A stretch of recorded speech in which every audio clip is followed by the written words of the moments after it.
금융위원회가 대부업 감독 강화 방안을 마련해 상환 능력을 따지지 않고 무분별하게 대출해주는 대부업체 영업 행태에 제동을 걸기로 했습니다.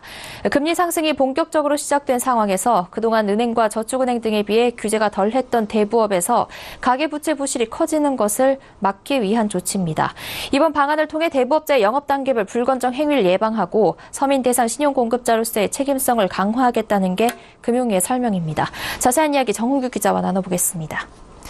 정 기자, 앞으로 대부업의 대출 문턱마저 높아진다고 하는데 어떻게 바뀌는 겁니까? 네, 현행 대부업법 시행령에 따르면 300만 원 이하의 소액 대출은 소득이나 채무에 대한 확인 없이 무소리로 대출이 가능합니다. 이 때문에 대부업 대출 전체 중에서 61%가 300만 원 이하의 소액 대출에 집중돼 있고 대부업체들도 이 점을 홍보와 영업에 적극적으로 활용해 왔습니다. 금융위는 이번 대부업법 규제 강화 방안을 통해서 앞으로 대부업자가 채무자에 대한 충분한 상환 능력 평가 없이는 대출을 할 수 없도록 소액 대출에 대한 소득 채무 확인 면제 조항을 단계적으로 폐지하기로 했습니다. 당장 내년 2분기엔 29세 이하 청년층과 65세 이상 고령층부터 이 조항을 폐지하고 이후 그 외 연령층으로 범위를 확대한다는 계획인데요.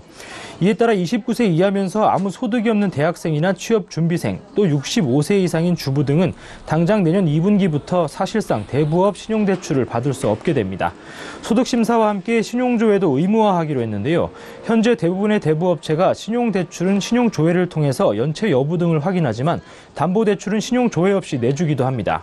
신용조회가 의무화되면 다른 금융회사에 연체 기록이 있는 사람은 대부업체에서 담보대출 받기도 어려워집니다.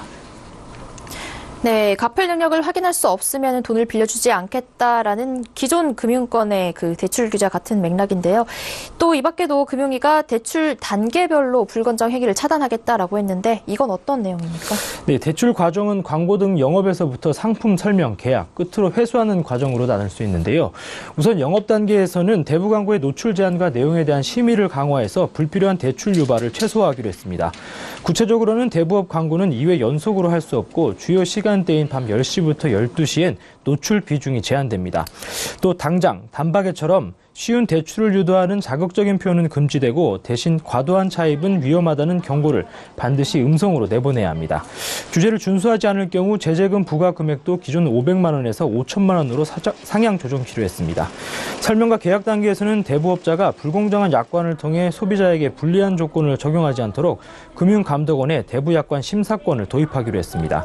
또 대부 이용자가 대출 유형별 비용을 구체적으로 설명받을 수 있도록 대부업체에는 설명서를 통한 설명 의무가 부과됩니다.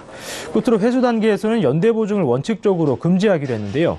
은행은 2012년 9월, 제2금융권은 2013년 7월에 이미 제3자 연대 보증이 폐지됐지만 대부업체엔 여전히 남아 있습니다.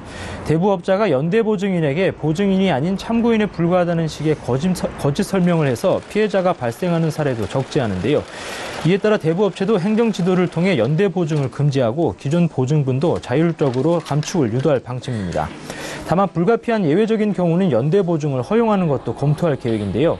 예를 들어 대출이 안 나오는 저소득층에 병원비, 장례비 등 긴급자금을 대출하는 경우에는 예외적으로 연대 보증을 둘 수 있을 전망입니다. 네, 일반적으로 대부업에 대해서 안 좋은 인식도 많지만 실제로 이 대부업이 은행 문턱을 넘기 힘든 서민들의 자금줄 역할도 하고 있는데요. 이렇게 대부업마저 규제가 강화되면 돈 없는 서민들이 갈 곳이 없어진다 이런 우려도 나오고 있거든요.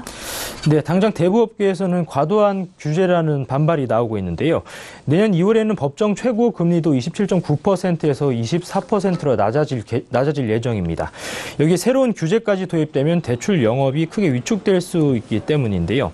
이렇게 압박이 심해지면 전체적인 대출 공급 규모가 줄어들 수밖에 없고 대부업체마저 상환 능력이 확인되는 고객에게만 대출해주면 신용이 낮은 서민층은 어느 곳에서도 자금을 동원할 방법이 없다는 게 문제입니다. 이명순 금융위원회 중소서민금융정책관은 그동안 상환 능력이 없는 사람에게도 가족이나 친지가 소액은 갚아주지 않겠냐는 기대로 무차별하게 대출해주는 관행이 있었다면서 이런 식으로 연체자를 양산하는 것은 바람직하지 못하다고 보고 상환 능력 평가 뒤 대출해주도록 정상화했다고 설명했습니다. 대부업 감독 강화 방안이 시행되면 저신용자층의 대출이 위축되는 측면이 있겠지만 오히려 대부업체의 주 이용자가 취약계층이고 이들이 끝없는 빚의 굴레에 내몰리고 있는 만큼 이를 막기 위한 시장 정상화 과정에서 일시적인 마찰은 불가피하다는 취지입니다. 상환 능력이 없는 차주들에게는 추가적인 고금리 대출보다 정부가 채무 조정이나 복지 차원의 대책을 지원해서 대부업 정상화 과정에서의 부작용을 최소화하겠다는 겁니다. 네, 금융위원회의 대부업체 대출 규제와 관련해 정훈규 기자와 이야기 나눠봤습니다. 고맙습니다.